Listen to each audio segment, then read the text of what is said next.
السلام علیکم ورحمۃ اللہ وبرکاتہ. امید کرتی ہوں سب خیریت سے ہوں گے. عائشہ عمر صاحبہ کی سورہ کہف پارٹ نمبر 30 اسٹارٹ ہو رہا ہے. ٹھیک ہے, میں پلے کرتی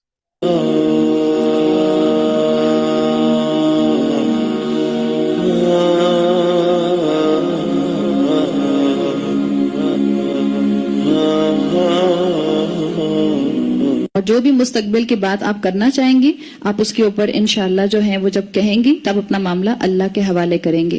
آگے فرمایا وَاذْكُرْ رَبَّكَ إِذَا نَسِيتَ, اور اپنے رب کو یاد کرو جب تم بھول جاؤ. اس میں ایک اگر آپ اس کو پچھلی آیت سے جوڑیں, اسی جملے کو پچھلے جملے سے جوڑیں اس لیے کہ اسی آیت کا حصہ ہے. مثال کے طور پر آپ نے کسی سے کوئی کمٹمنٹ کیا اور کبھی کبھی ہوتا ہے انسان انشاءاللہ کہنا بھول جاتا ہے, ایسا ہوتا ہے. یا آپ کسی سے فون پہ بات کر رہی تھی اور آپ نے کوئی کمٹمنٹ کر لیا کہ میں کل کروں گی, پھر آپ بھول گئی کہ آپ نے انشاءاللہ نہیں کہا تھا. آپ کو کچھ دیر کے بعد ریئلائزیشن ہوئی کہ اوہو میں نے انشاءاللہ نہیں بولا تھا. تو اب کیا کرنا چاہیے؟ اس جملے کے مطابق آپ کو جس وقت یاد آئے آپ اس وقت بول دیجئے وَاذْكُرْ رَبَّكَ إِذَا نَسِيتَ. اسی وقت اللہ کو یاد کر لو جب تمہیں یاد آ جائے. اب اس کا مطلب یہ نہیں ہے کہ آپ دوبارہ سے فون ملائیں, ہیلو میں بھول گئی تھی انشاءاللہ. ضرورت نہیں ہے. آپ نے کس کو سنایا ہے انشاءاللہ؟ آپ نے اللہ کو سنایا ہے. اللہ وہ جو السمیع ہے, آپ نے اس کو سنا دیا. اللہ نے آپ کی انٹینشن اور آپ کی نیت اور آپ کی کوشش کاؤنٹ کر لی. تو جب یاد آ جائے اس کو اپنے زبان سے ادا کر دیجئے, دل سے ادا کر دیجئے. پھر بعض اسکالرز کہتے ہیں کہ یہ جو سٹیٹمنٹ آیا ہے وَاذْكُرْ رَبَّكَ إِذَا نَسِيتَ, وہ کہتے ہیں اصل میں یہ ایک جینرک سٹیٹمنٹ ہے. مطلب پچھلی آیت سے بھی کنیکٹڈ ہے, پچھلے جملے سے بھی کنیکٹڈ ہے انشاءاللہ کہنے والے سے, اور ایک جنرل سٹیٹمنٹ بھی ہے. جنرل سٹیٹمنٹ وہ کہتے ہیں کیسے ہیں؟ وہ کہتے ہیں اللہ تعالیٰ کہہ رہے ہیں کہ اللہ کو یاد کرو اذا نسیتا, جب تم اس کو بھول جاؤ.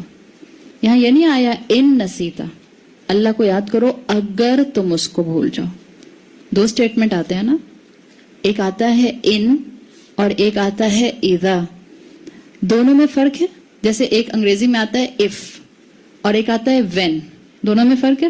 مثال کے طور پہ ایک خاتون ہے اور ان کا بیٹا آرمی میں کسی رینک کے اوپر ہے اور وہ گیا ہوا اپنے کسی ایکسرسائزز کے اوپر.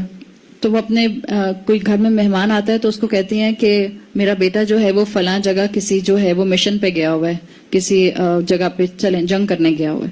تو کیا ماں کبھی یہ کہتی ہے اچھا اگر میرا بیٹا واپس آیا تو پھر میں یہ کام کروں گی؟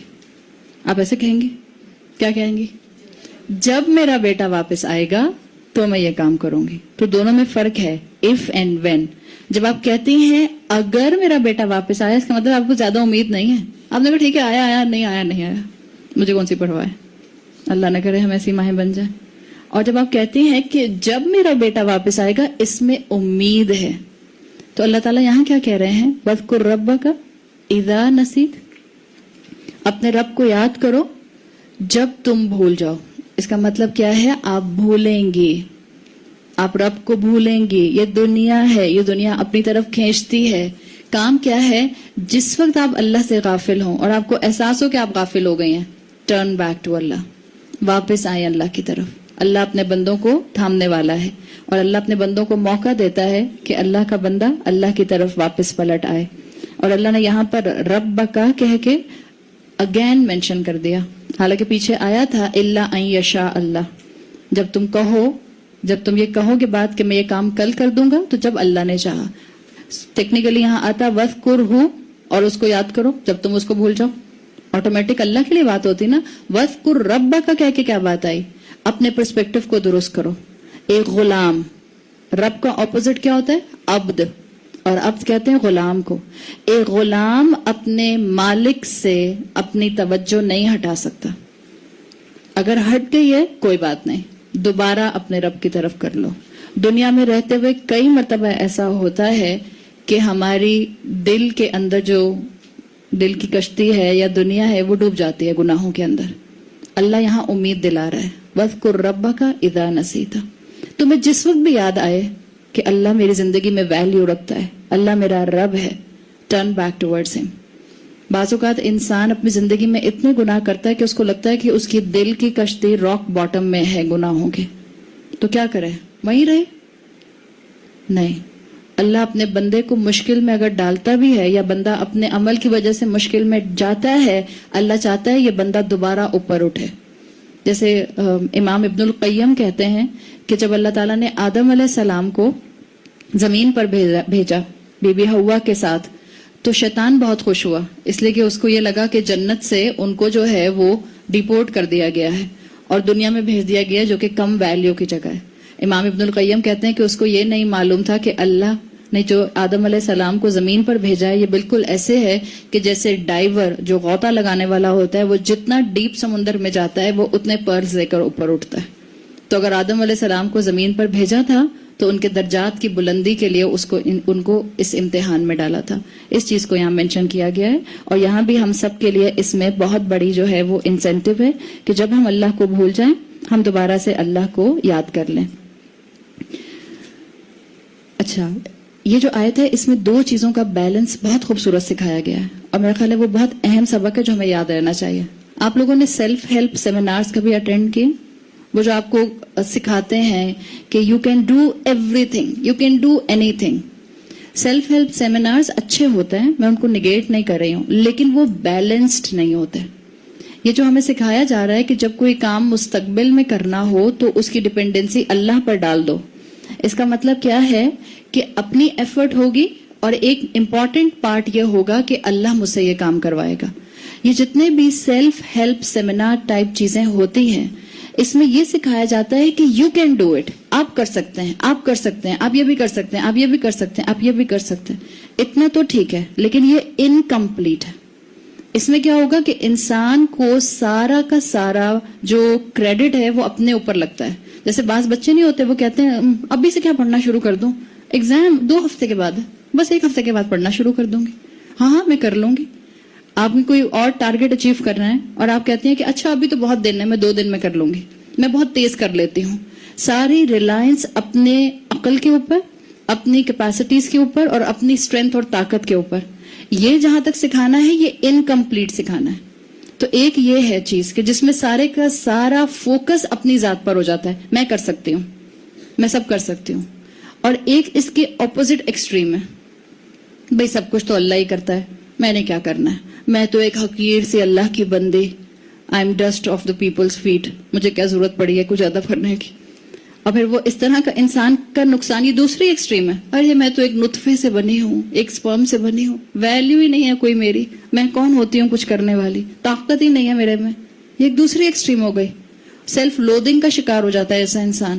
اور یہ جو اس طرح کی پرسنالٹی ہوتی ہے یہ اپنی زندگی میں جب نقصان کو فیس کرتا ہے یا کسی بھی قسم کی شکست کو فیس کرتا ہے تو یہ سارا الزام کس پر ڈالتا ہے؟ اللہ پر ڈالتا ہے.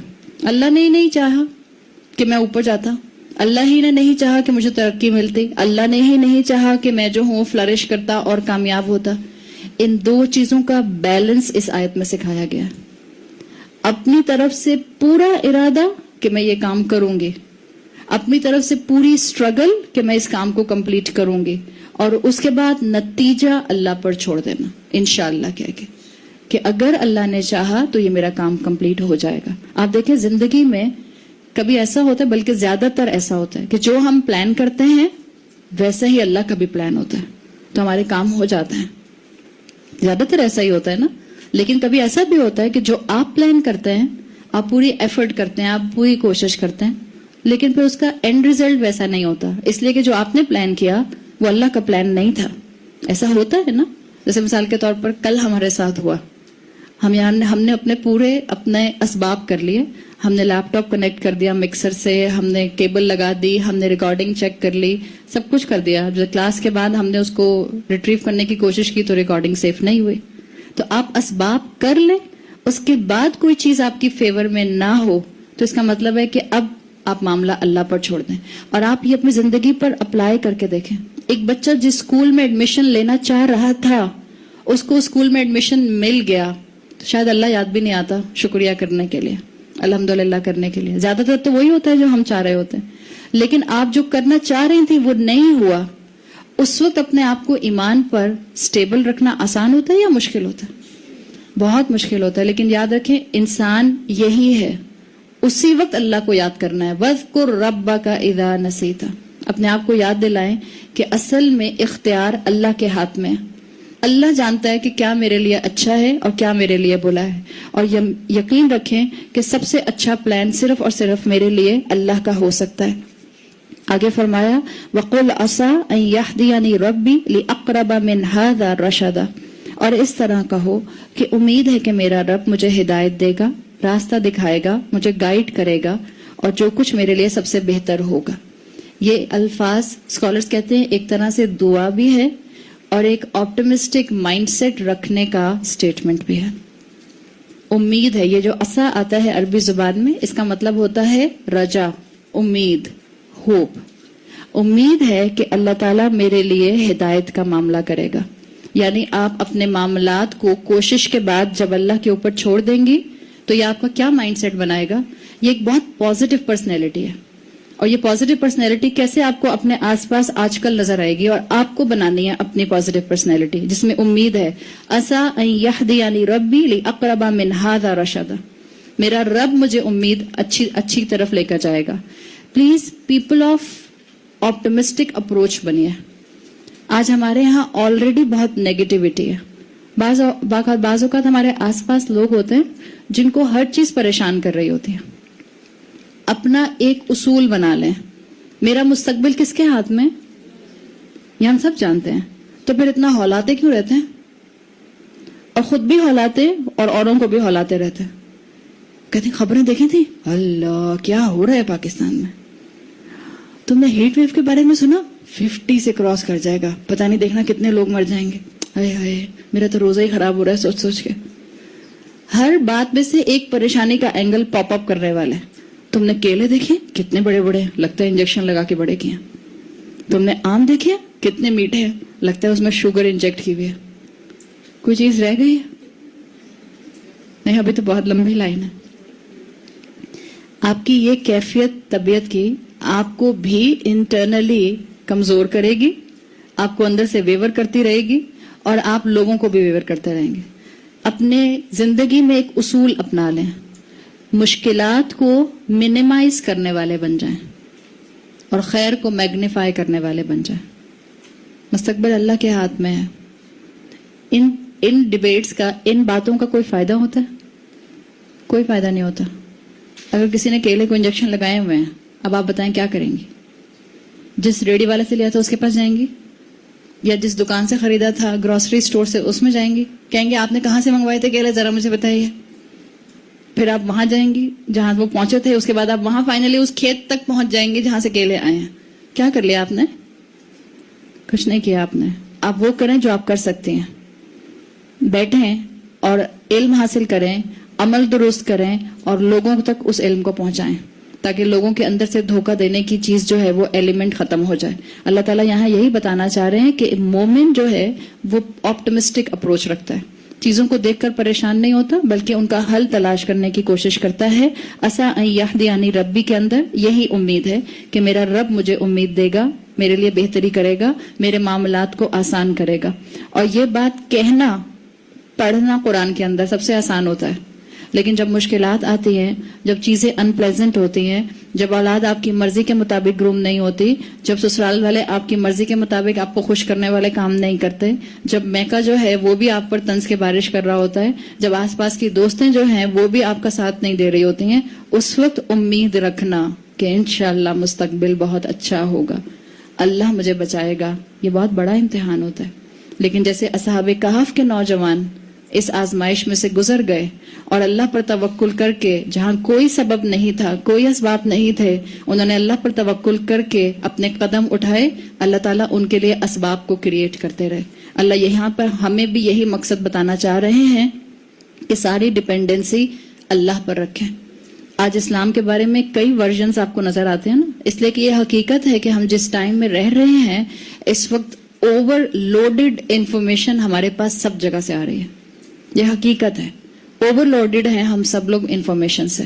تو اس میں آپ کا اور میرا اگر کنفیوژن کا معاملہ ہوتا ہے تو اللہ سے گڑ گڑا کے دعا مانگیں, اللہ مجھے ہدایت دے, اللہ مجھے ہدایت دے. ہم کہتے ہیں کس کے پاس جائیں, کوئی کچھ کہتا ہے, کوئی کچھ کہتا ہے, کوئی فتویٰ دیتا ہے, کوئی فتویٰ دیتا ہے. آپ بیٹھ کر اسی پہ ڈسکشنز کرتے رہیں, اس کا اینڈ ریزلٹ یہ نکلے گا کہ لوگ دین کی جگہوں پر جانا چھوڑ دیں گے. اور ہمارا میڈیا یہ کام کرنے میں بہت آگے ہے, الا ماشاء اللہ, سوائے چند ایک پروگرام جو آتے ہوں گے تو آتے ہوں گے. ادروائز آپ کا میجر میڈیا کیا کر رہا ہے؟ کنفیوژن کریٹ کر رہا ہے اور کچھ بھی نہیں کر رہا. دو مختلف اسکول آف تھاٹ کے لوگوں کو بٹھا کر ایک اینکر جو ہے ایک بات پوچھتا ہے اور ایک اپنی بات پوری کرنے کی کوشش کرتا ہے, دوسرا اپنی بات پوری کرنے کی کوشش کرتا ہے. اینکر دونوں کا مذاق اڑاتا ہے. At the end of the day جب پروگرام ڈسکلوزر پر آتا ہے کیا سبق ملتا ہے؟ دونوں پاگل ہیں جو بتا رہے ہیں. اللہ سے ہدایت مانگیں.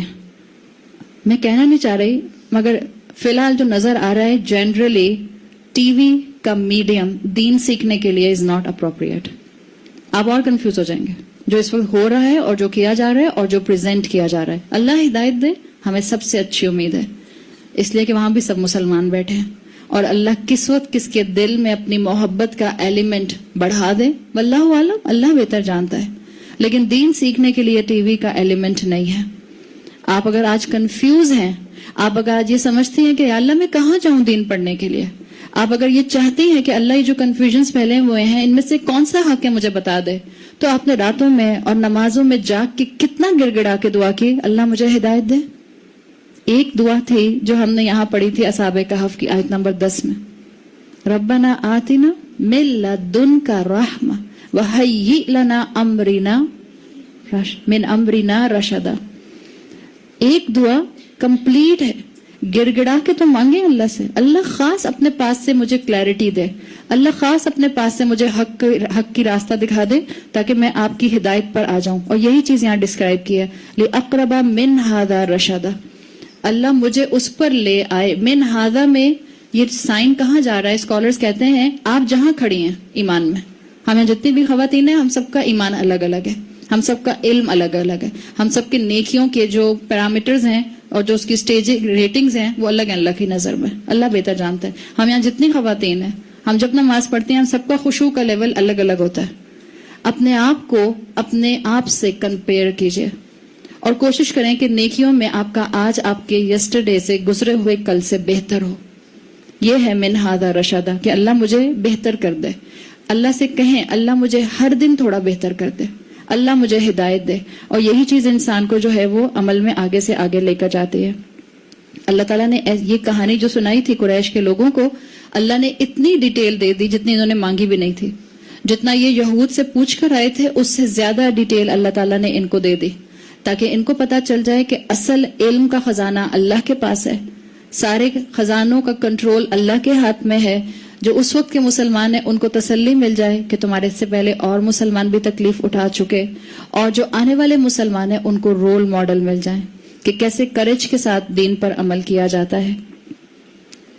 آگے آیت نمبر 25 جو آ رہی ہے اس میں ایسنس بس یہ ہے کہ جو قریش آپ صلی اللہ علیہ وسلم کے پاس آئے تھے کہ آپ ہمیں جو ہیں وہ انفارمیشن بتا دیں کہ اللہ تعالیٰ, ٹائم ہو گیا نا, اچھا اوہ ٹھیک ہے, چلیے ہم آیت نمبر 25 کل کر لیں گے. جزاک اللہ خیرن.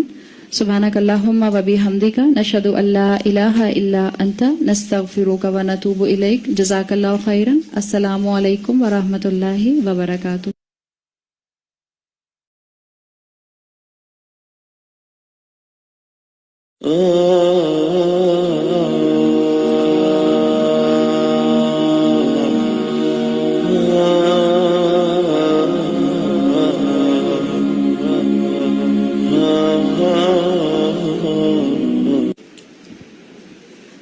السلام علیکم.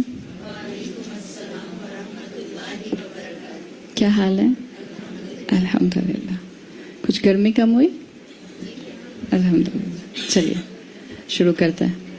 یا ربی لک الحمد کما ینبغی لجلال وجہک وعظیم سلطانک. اللہم ربنا لک الحمد بما خلقتنا ورزقتنا وہدیتنا وفرجت عنا. لک الحمد بالایمان ولک الحمد بالاسلام ولک الحمد بالقرآن. اما بعد فاعوذ باللہ من الشیطان الرجیم. بسم اللہ الرحمن الرحیم.